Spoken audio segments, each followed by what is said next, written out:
la selva del sudeste asiático se hallan los monumentos de una civilización remota, pero estos templos, gracias a su pulcra construcción y a la belleza de sus esculturas, han sobrevivido durante miles de años a crueles masacres, a la guerra y a unos terribles saqueos, y siempre sufriendo gran cantidad de bajas. Los arqueólogos vuelven hoy a la jungla para recuperar estos monumentos de un valor inestimable. Soy John Rhys Davies. Acompáñenos a Camboya y presenciará las tremendas luchas que provocó Angkor a continuación en Arqueología.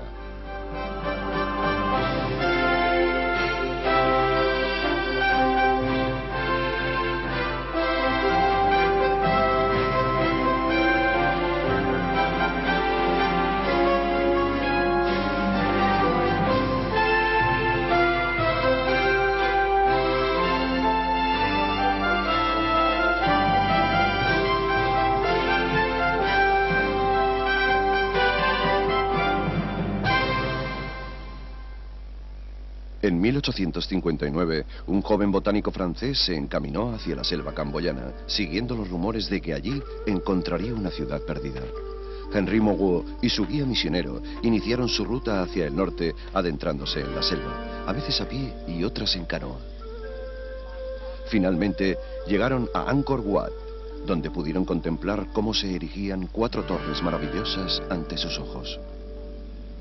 Descubrieron que Angkor Wat era el único templo visible de una infinidad de templos que se hallaban repartidos por toda la vasta región de Angkor. El botánico escribió: hay ruinas de una grandeza espectacular, restos de unas estructuras que debieron erigirse a base de mucho esfuerzo. A primera vista, uno se deja llevar por una gran admiración y no puede evitar hacer la siguiente pregunta: ¿qué se ha hecho de esta estirpe tan poderosa, de los autores tan civilizados y tan ilustrados de estas obras tan magníficas? ¿Qué ha sido de ellos? Cuando Mo preguntó a los lugareños quién había construido los templos de Angkor Wat, alguien le respondió que fue el rey de los ángeles. Otros dijeron, es obra de los gigantes, y otros contestaron, se hizo solo. Durante casi un siglo, los arqueólogos intentaron proteger los monumentos de la amenazante selva y descubrir quién los había construido. Entonces, en 1975, la guerra civil sorprendió a Camboya y los templos fueron abandonados. Actualmente, ha regresado una generación nueva de científicos para proteger Angkor de la selva y de las crueldades de la guerra. La lucha por Angkor.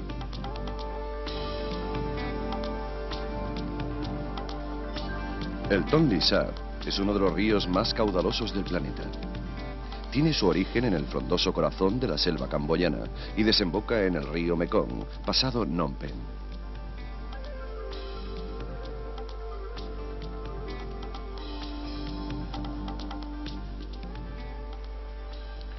Aquí es donde comienza la época de las lluvias. El Tonle Sap cambia de dirección y vuelve a desembocar en la selva, originando un abundante lago de agua fresca.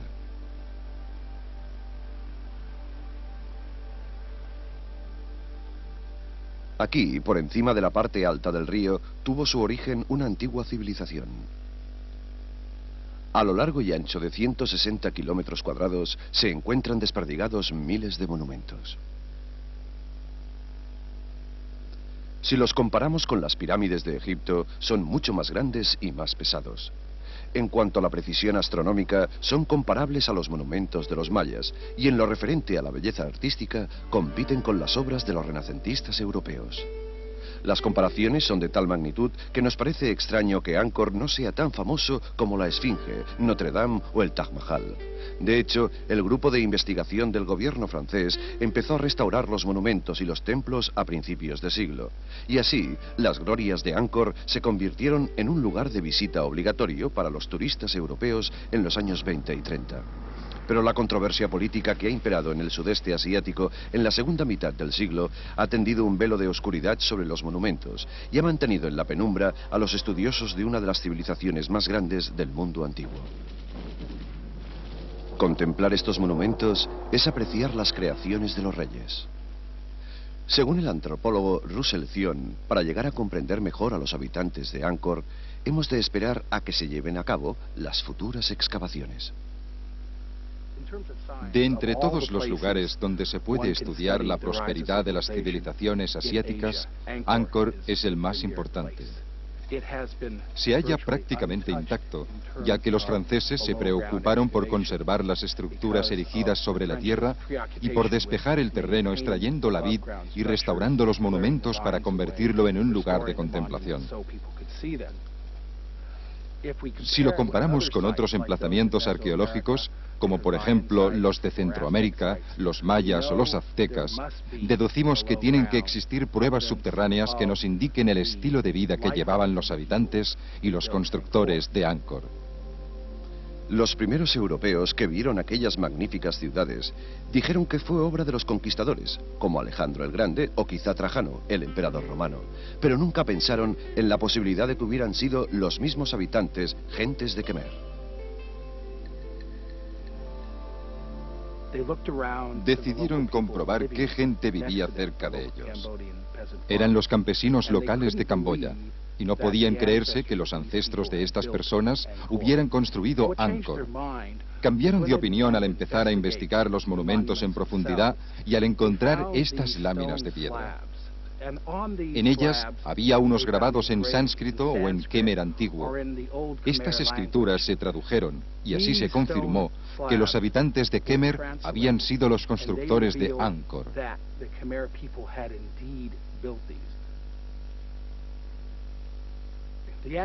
Los ancestros de las gentes que vivían en los alrededores de Angkor fueron los mismos que construyeron estas magníficas estructuras que pueblan la selva.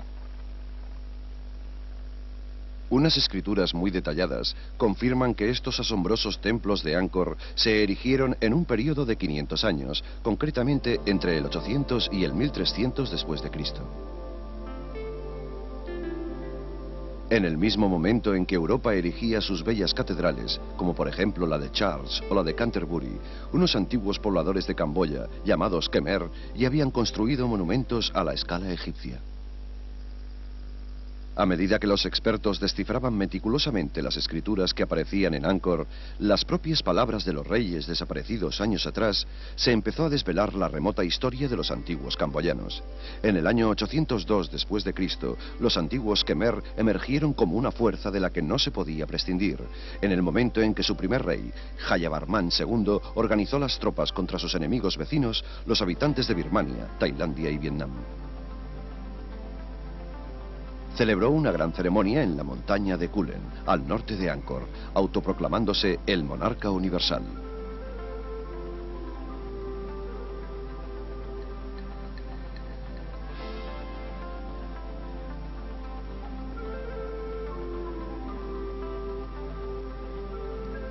Para simbolizar el inmenso poder que tenían, cada rey construía su propio templo.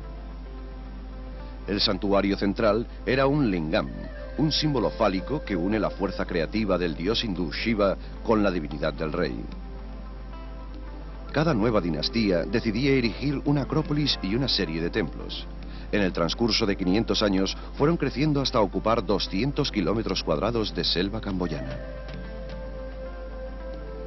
La construcción de los templos llegó a su cumbre con Angkor Wat, durante el reino de uno de los antiguos reyes Kemer más poderosos, Suryavarman II. En el siglo XII, este rey extendió el imperio Kemer desde el mar del sur de China hacia Tailandia hasta las tierras altas de Laos y por el sur hasta la península de Malasia. Durante 37 años, las gentes de Kemer trabajaron para construir este espléndido monumento, transportando millones de toneladas de piedra arenosa por balsas de río, con carretas y con elefantes desde Nong Kulen. Se tallaba cada una de las piedras y después se colocaba en su sitio a golpe de maza. En aquella época el mortero no se usaba. Actualmente Angkor Wat es célebre por ser el monumento que se compone de más cantidad de piedras del mundo y por ser la estructura religiosa más grande jamás creada. También es el calendario astronómico más sofisticado del planeta, tal y como afirma la historiadora Eleanor Manica. Yo ya sospeché que tenía algo especial porque las medidas eran de una precisión insólita. Descubrí que los extremos opuestos de una misma galería medían más de 200 metros de largo y eran exactamente iguales hasta el último centímetro. Esto para mí es astronomía pura. La doctora Manica empezó a buscar alineaciones solares.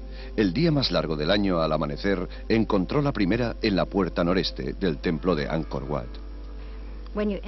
Al entrar en Angkor Wat, te encuentras con un puente muy largo que cruza por encima del foso. Justo en la parte central del principio del puente, se produce un fenómeno especial durante los días de solsticio. El 21 de junio, durante el solsticio de verano, cuando el sol está en su punto más septentrional, puede verse cómo nace directamente sobre la puerta del templo. En el solsticio de invierno, mirando al sur, se ve nacer el sol por la puerta opuesta del templo.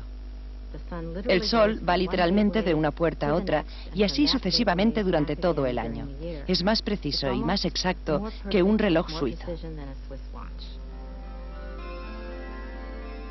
Manica también descubrió que este exquisito relieve era algo más que un simple motivo decorativo, un calendario del que se desconoció su existencia durante más de 800 años.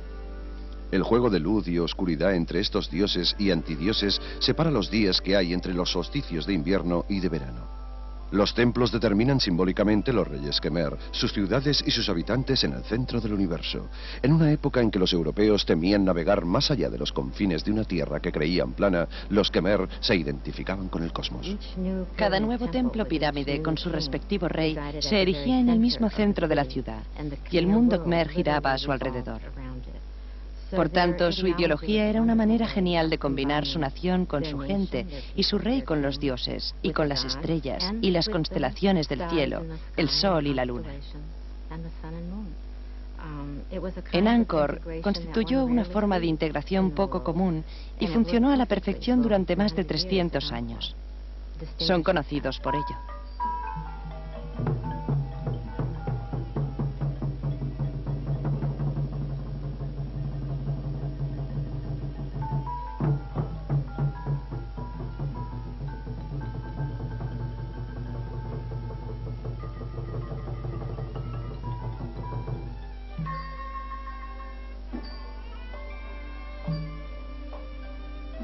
Un diplomático chino que visitó Angkor manifestó que los Khmer amaban la pompa y el espectáculo.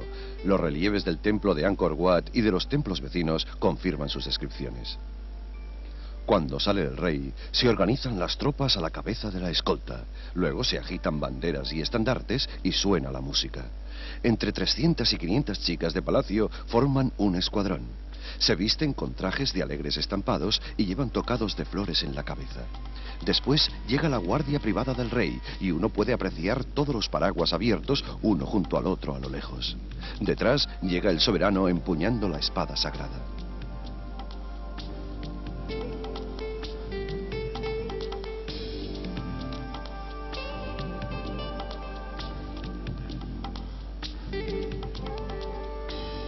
La pompa y riqueza de Angkor Wat no sobrevivió a la vida de su constructor, Suryavarman II. El reino vecino de Cham, eternos enemigos de los Khmer, no tardaron en invadir Angkor y el imperio Khmer quedó en ruinas. Paradójicamente, la catástrofe de Angkor trajo al lugar un gran liberador, el constructor más ambicioso de todos. Después de echar a los Cham, Jayavarman VII se hizo con el poder superando a todos sus predecesores en cuanto a la megalomanía. Construyó 100 hospitales, 100 depósitos de pesos y medidas y una gran ciudad amurallada llamada Angkor Thom. También construyó grandes templos que dedicó a su padre y a su madre.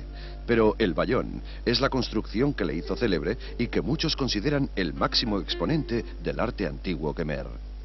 Es una impresionante combinación de arquitectura y de escultura sin pedestal ni base.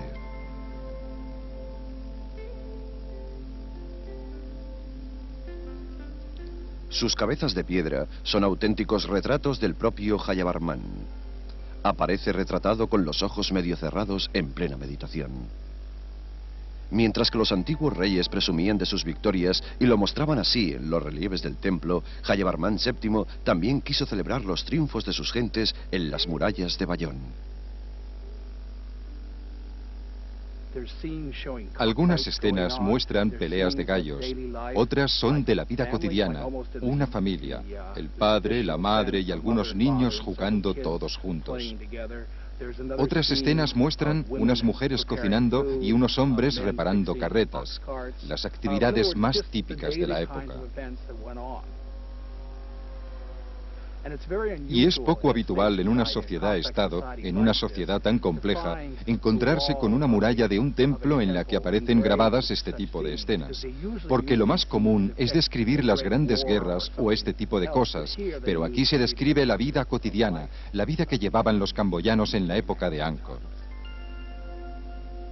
El templo de Angkor Thom fue el último que se construyó a esa escala.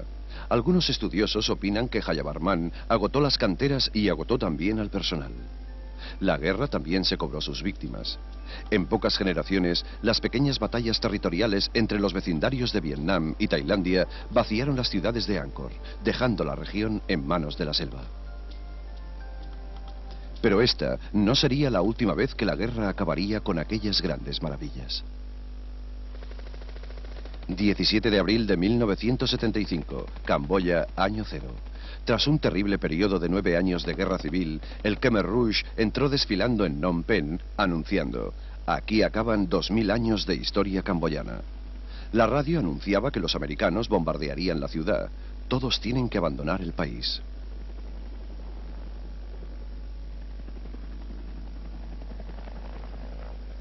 En el éxodo resultante, llevaron a más de 1 millón de personas a los campos. Salieron con lo puesto y una bolsa de mano. Algunos testigos dicen que el terrible joven Khmer Rouge mataba a todo aquel que mostrara signos de haber sido educado, de entender inglés o francés o de saber leer. Podían matarte solo por llevar gafas. Más de 1 millón de camboyanos, 1 de cada 7 murieron de inanición, de enfermedad o fueron asesinados en los campos de la muerte. Mi Hui fue uno de los guías de Angkor Wat antes de que estallara toda aquella locura. Es el único que sobrevivió al asesino de Khmer Rouge. El pueblo era muy desgraciado y pasaba mucha hambre. Tenían que trabajar diariamente en los campos. Fue horroroso. Día y noche. Día y noche. La vegetación invadió todo Angkor Wat. No había ni un solo coche, ni un perro, nadie. El Khmer ejecutó a todos los arqueólogos e historiadores. En 1978, las fuerzas vietnamitas arrebataron el poder a Khmer Rouge sobre Camboya y su reino genocida llegó a su fin. Pero el gobierno que se instauró en Vietnam seguía siendo un paria internacional. Los templos de Angkor quedaron abandonados y la selva seguía comiéndose el terreno.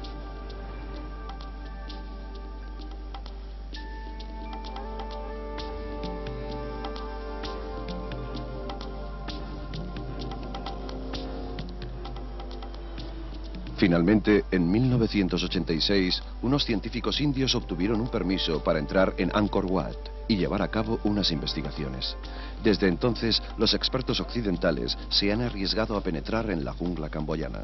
La preocupación sobre el estado de los monumentos ha llegado a darse a nivel universal. Hasta hoy, nadie ha firmado ningún acuerdo sobre cuál es la mejor manera de conservar estos templos. El objetivo principal es proteger los espacios de la vegetación. Muchos de los emplazamientos han quedado sumergidos en lo más profundo de la selva, al mismo nivel que en tiempos de los franceses, cuando empezaron a despejar el territorio hace más de un siglo. Los franceses, cuya deserción del caos de la guerra civil de Camboya puso fin a 100 años de una estrecha relación con Angkor, fueron los primeros en regresar. Aquí, Christophe Poitier, un arquitecto de École, la escuela francesa del Lejano Oriente, es el ayudante de dirección del emplazamiento donde se están llevando a cabo la restauración de la terraza del rey Le Père. Cuando empezamos a trabajar en 1991, retomamos nuestra tarea que habíamos interrumpido en 1972. La terraza del rey Le Père fue uno de los proyectos que interrumpimos a medias. Así que ahora seguimos con lo que habíamos dejado, utilizando los mismos métodos con alguna improvisación de vez en cuando. Intentamos acabar nuestro trabajo. El sistema francés de restauración es bastante radical. Tras una revisión exhaustiva del edificio, lo desmontan bloque por bloque. Después, erigen un muro de contención de cemento armado y vuelven a montar los bloques alrededor de la muralla. El uso de cemento, un material tan moderno y quizá incompatible, ha causado cierta polémica. Cerca del templo de Preah Khan también se están llevando a cabo proyectos de conservación, dirigidos por el World Monuments Fund. Es una organización internacional no lucrativa que se ocupa de controlar y proteger las herencias en peligro de extinción esparcidas por todo el mundo. La WMF no lleva una política de conservación intervencionista. El arquitecto John Sunday habla de los esfuerzos que llevan a cabo para estabilizar el templo de Preah Khan, pero no para reconstruirlo. Aquí lo que hacemos es observar todo el emplazamiento, asegurarnos que no hay desprendimiento de piedras y también hacemos pequeñas intervenciones para proteger las estructuras menores contra el derrumbamiento. También hacemos intervenciones de más envergadura que están todas basadas en la conservación y en la restauración.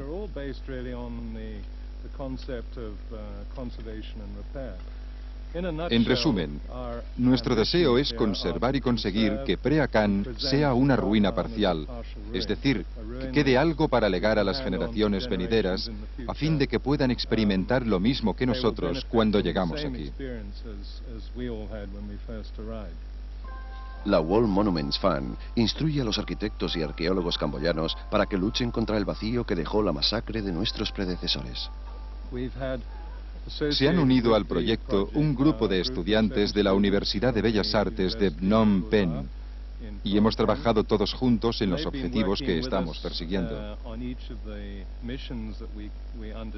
Estos han asistido a unos cursos de entrenamiento elementales, pero muy competentes al mismo tiempo.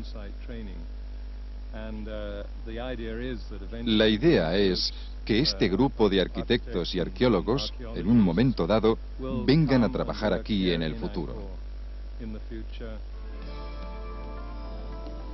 Pero a estas riquezas y monumentos de Angkor les está pasando el tiempo demasiado deprisa. Los especialistas calculan que las exquisitas esculturas y los relieves desaparecen casi a diario. Además, los ladrones de arte no tienen reparos. En 1993, unos saqueadores armados volaron la puerta de un almacén con una granada y se hicieron con 22 preciosas esculturas. Además, existe otro terrible obstáculo que entorpece el trabajo de campo en Angkor: los campos de minas. 20 años de guerra civil dejaron aproximadamente 10 millones de campos de minas por todo Camboya. Más de uno por cada hombre, mujer y niño. Actualmente se está llevando a cabo un trabajo de limpieza de estas minas y los conservadores y arqueólogos tendrán que ir con pies de plomo en sus investigaciones de los próximos años. Y Khmer Rouge sigue ahí fuera. Mientras se rodaba este reportaje, la ofensiva seguía adelante y todavía se oían disparos entre los monumentos de Angkor. Pero nadie va a desanimar a la nueva generación de conservadores. Angkor es demasiado importante. Lex Saret y otros estudiantes como él están preparándose para adentrarse en este gran vacío que nos legaron nuestros crueles e insensibles predecesores. A mi parecer, Angkor pertenece a los habitantes de Khmer. Es la herencia de nuestros ancestros Khmer, pero también tienen que preocuparse por él las gentes de todo el mundo, porque es obra de un genio de la humanidad.